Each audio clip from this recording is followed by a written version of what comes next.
আসসালামু আলাইকুম। Shahjalal Islamic bank ফাউন্ডেশনের শিক্ষাবৃত্তি কর্মসূচি 2024 অর্থাৎ এইচএসসি বা সমমান পরীক্ষায় 2024 সালে যারা উত্তীর্ণ হয়েছেন তারা প্রত্যেকেই এখানে আবেদন করতে পারবেন। তো আবেদন শুরু কবে, শেষ কবে, কিভাবে আবেদনটি করতে হবে, আবেদন করতে কি কি যোগ্যতা লাগবে আজকের ভিডিওতে এ টু জেড আলোচনা করব। আশা করি ধৈর্য সহকারে ভিডিওটি দেখে তারপর বুঝে শুনে আবেদনটি করবেন, তাহলে আপনার আবেদনটি আর বাতিল হবে না এবং 100% বৃত্তিটি পাবেন।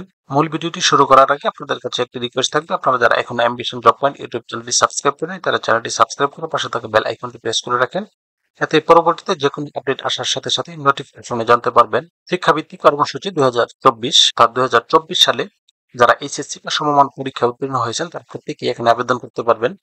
শাহজালাল ইসলামিক ব্যাংকের শিক্ষাবৃত্তি কর্মসূচির আওতায় শাহজালাল ইসলামিক ব্যাংক ফাউন্ডেশন 2024 সালে এইচএসসি বা সমমান পরীক্ষায় উত্তীর্ণ অসচ্ছল মেধাবী ছাত্রছাত্রীদের স্নাতক বা সমমান পর্যায়ে অধ্যয়নরত শিক্ষার্থীর মাঝে বৃত্তি প্রদানের ঘোষণা করছে। নিম্নোক্ত শিক্ষাগত যোগ্যতা এবং অন্যান্য শর্তাবলী পূরণ সাপেক্ষে বৃত্তির জন্য নির্ধারিত ফর্মে আবেদন করতে হবে। অর্থাৎ এখানে বৃত্তির জন্য আবেদন করতে হলে একটি নির্ধারিত ফর্ম আছে, সেই ফর্মে আবেদন করতে হবে। অনলাইনে কোনো আবেদনপত্র গ্রহণ করা হবে না। আবেদনপত্রের ফর্ম শাহজালাল ইসলামিক ব্যাংকের সকল শাখায় পাবেন, অথবা এখানে একটি লিঙ্ক দেওয়া আছে sjibLBD.com/scholarship, এই অ্যাড্রেস থেকে আপনারা ফর্মটি ডাউনলোড করতে পারবেন। এছাড়াও আমার ইউটিউব চ্যানেলের ডেসক্রিপশন বক্সে আবেদন ফর্ম এবং সার্কুলারটি দেওয়া আছে, চাইলেও আপনারা সেখান থেকে ডাউনলোড করতে পারবেন। বৃত্তির জন্য আবেদনের যোগ্যতা: যে সকল ছাত্রছাত্রী বিজ্ঞান বিভাগ হতে বিভাগীয় শহর বা সিটি কর্পোরেশন এলাকার শিক্ষা প্রতিষ্ঠান থেকে পাশ করেছেন তাদের ক্ষেত্রে জিপিএ 5, এবং যে সকল শিক্ষার্থীরা সিটি কর্পোরেশন এলাকার বাইরের শিক্ষা প্রতিষ্ঠান থেকে পাশ করেছেন তাদের ক্ষেত্রে জিপিএ 4.80।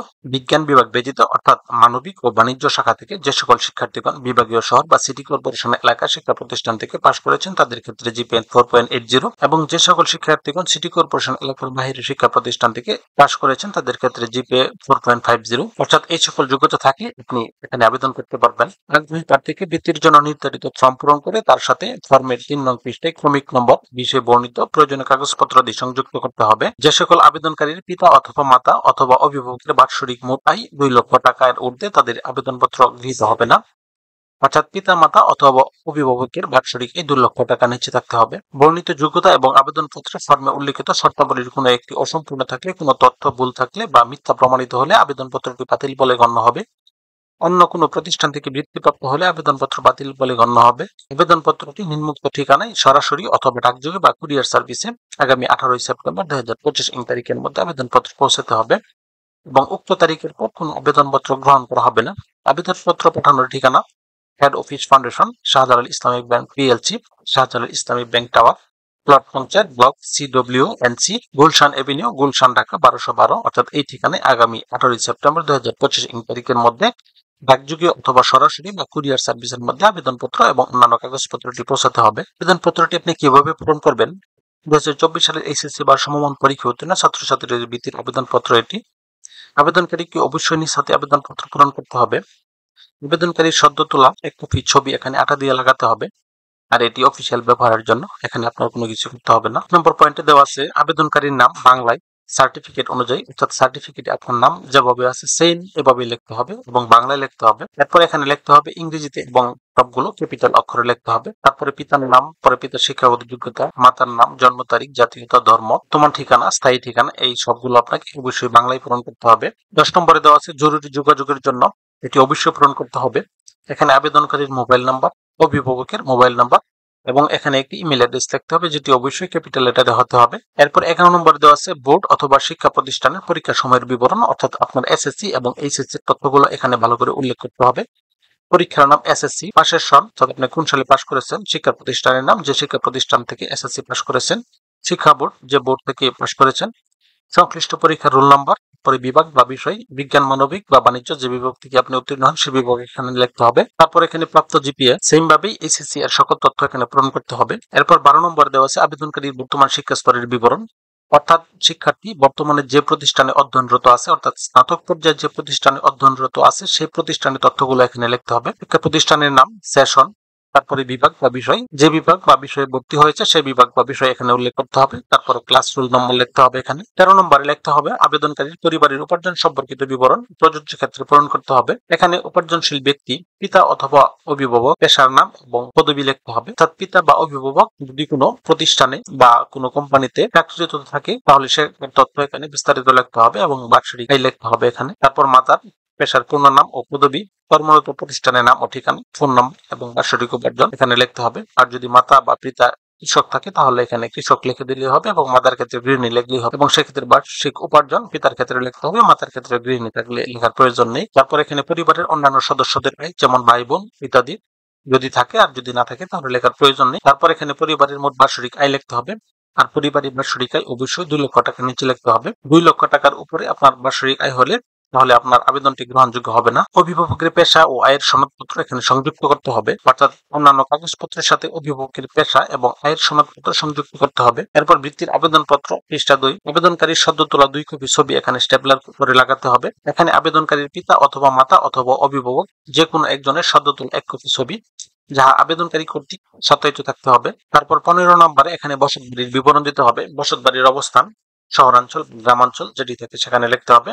বসত বাড়ির মোট জমির পরিমাণ শতাংশে এখানে লিখতে হবে। এখানে পরিবারের বিবরণ লিখতে হবে, পরিবারের মোট সদস্য সংখ্যা, পরিবারের উপার্জনশীল সদস্য সংখ্যা, আবেদনকারীর অধ্যয়নরত অন্যান্য ভাই বোন যদি থাকে এবং তারা যদি কোনো প্রতিষ্ঠানে অধ্যয়নরত থাকে তাহলে এখানে বিস্তারিত লিখতে হবে। আবেদনকারী নিজ অথবা ভাই বা বোন কিংবা শাহজালাল ইসলামী ব্যাংক হতে বৃত্তিপ্রাপ্ত হলে তার বিবরণ এখানে উল্লেখ করতে হবে। উপর উল্লিখিত বিবরণাদি আমার জ্ঞান ও বিশ্বাস মতে সত্য এবং বর্ণিত বিষয় মিথ্যা প্রমাণিত হলে আমার বৃত্তি বাতিল বলে গণ্য হবে এবং গৃহীত বৃত্তির টাকা ফেরত দিতে বাধ্য থাকবো। এই অঙ্গীকারনামায় এখানে আবেদনকারীর স্বাক্ষর এবং তারিখ দিতে হবে।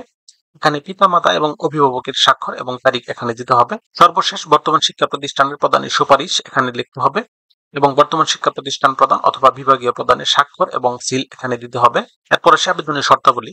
আবেদনপত্রের সাথে বর্তমান শিক্ষা প্রতিষ্ঠান প্রদান অথবা বিভাগীয় প্রদান অথবা প্রথম শ্রেণীর গেজেটেড অফিসার কর্তৃক সত্যায়িত নিম্নলিখিত সংযুক্তি সমূহ দাখিল করতে হবে। প্রথমে আবেদনকারীর 3 কপি এবং পিতা মাতা বা অভিভাবকের 1 কপি সদ্য তোলা ছবি যথাস্থানে সংযুক্ত করতে হবে। এসএসসি ও এইচএসসি পাশের মার্কশিটের সত্যায়িত ফটোকপি, এসএসসি ও এইচএসসি পাশের টেস্টিমোনিয়াল এর সত্যায়িত ফটোকপি অর্থাৎ প্রশংসাপত্রের সত্যায়িত ফটোকপি, এসএসসি ও এইচএসসি পরীক্ষার রেজিস্ট্রেশন কার্ড ও প্রবেশপত্রের সত্যায়িত ফটোকপি, ছাত্র অথবা ছাত্রীর বর্তমান অধ্যয়নরত শিক্ষা প্রতিষ্ঠান কর্তৃক প্রাপ্ত স্টুডেন্ট আইডি কার্ড অথবা প্রত্যয়নপত্র, স্টুডেন্ট আইডি কার্ড যদি থাকে তাহলে সেটি দিলে হবে, যদি না থাকে তাহলে প্রত্যয়নপত্র দিতে হবে, এবং ভর্তি রসিদের সত্যায়িত ফটোকপি, ছাত্র অথবা ছাত্রীর জন্ম নিবন্ধন সনদ অথবা জাতীয় পরিচয় পত্রের সত্যায়িত ফটোকপি, ছাত্রছাত্রীর পিতা ও মাতার জাতীয় পরিচয় পত্রের সত্যায়িত ফটোকপি, ছাত্রছাত্রীর পিতা মাতা অথবা অভিভাবক চাকরিরত থাকলে সংশ্লিষ্ট প্রতিষ্ঠানের উচ্চপদস্থ কর্মকর্তা এবং অন্যান্য ক্ষেত্রে ওয়ার্ড কমিশনার অথবা ইউপি চেয়ারম্যান কর্তৃক বার্ষিক আয়ের সনদের মূল কপি, পিতা অথবা মাতা মৃত হলে মৃত্যু সনদের সত্যায়িত ফটোকপি, সকল শিক্ষার্থীর যোগাযোগের ঠিকানা, মোবাইল নম্বর এবং ইমেল নম্বর ফর্মে অবশ্যই নির্ভুলভাবে উল্লেখ করতে হবে। এইচএসসি বা সমমান পরীক্ষায় উত্তীর্ণ মনোনীত ছাত্রছাত্রীকে জনপ্রতি আনুষ্ঠানিকভাবে 6 মাসের বৃত্তি 15,000 টাকা, বই পুস্তক ও পোশাক ক্রয় বাবদ এককালীন 6,000 টাকা, অনুষ্ঠান স্থলে আসা যাওয়া যাতায়াত বাবদ এককালীন 1,000 টাকা সহ সর্বমোট 22,000 টাকা প্রদান করা হবে। স্নাতক বা সমমানে অধ্যয়নরত 4 বছর শিক্ষার্থীদের প্রতি মাসে 2500 টাকা হারে অবশিষ্ট 42 মাস পর্যন্ত অর্থাৎ সর্বমোট 1,27,000 টাকা, এবং ব্যাচেলর ডিগ্রিতে অধ্যয়নরত 3 বছরের শিক্ষার্থীদেরকে প্রতি মাসে 2500 টাকা হারে অবশিষ্ট 30 মাস পর্যন্ত বৃত্তির টাকা প্রত্যেক ছাত্রছাত্রীর স্ব অ্যাকাউন্টে প্রদান করা হবে। বৃত্তিপ্রাপ্ত ছাত্রছাত্রীদের অবশ্যই স্ব শিক্ষা প্রতিষ্ঠানের অধ্যক্ষ অথবা বিভাগীয় প্রধানের নিকট থেকে প্রতি বছর অধ্যয়নরত আছে এই মর্মে প্রত্যয়নপত্র দাখিল করতে হবে, অন্যথায় বৃত্তি বাতিল বলে গণ্য হবে। উপরোক্ত তথ্যাবলীর কোনো একটি অসম্পূর্ণ থাকলে অথবা কোনো শিক্ষা প্রতিষ্ঠান থেকে বৃত্তিপ্রাপ্ত প্রমাণিত হলে আবেদনপত্র বাতিল বলে গণ্য হবে। পিতা মাতা অথবা অভিভাবকের বার্ষিক মোট আয় 2 লক্ষ টাকার নিচে হতে হবে, অন্যথায় আবেদনপত্র গৃহীত হবে না। ফর্মে দেওয়া কোনো তথ্য ভুল বা মিথ্যা প্রমাণিত হলে বৃত্তিপ্রাপ্ত ছাত্রছাত্রীর বৃত্তি বাতিল বলে গণ্য হবে। বৃত্তি প্রদানের ক্ষেত্রে কর্তৃপক্ষের সিদ্ধান্ত চূড়ান্ত বলে বিবেচিত হবে। সঠিকভাবে পূরণকৃত আবেদনপত্র ও প্রয়োজনীয় কাগজপত্রাদি একসাথে স্ট্যাপলার করে আগামী 18 সেপ্টেম্বর 2025 তারিখের মধ্যে ডাকযোগে অথবা কুরিয়ার যোগে অথবা সরাসরি এই ঠিকানায় পৌঁছাতে হবে। তো ভিউয়ার্স, এই ছিল আজকের বিস্তারিত আলোচনা। তারপর আপনাদের যদি কারো কোনো প্রশ্ন থাকে তাহলে অবশ্যই কমেন্টে জানাবেন। সেই সাথে ভিডিওটি ভালো লাগলে লাইক, কমেন্ট এবং শেয়ার দিয়ে রাখবেন। সবাই চ্যানেলটি সাবস্ক্রাইব করে রাখবেন, এতে পরবর্তীতে যে কোনো আপডেট আসার সাথে সাথে নোটিফিকেশনে জানতে পারবেন।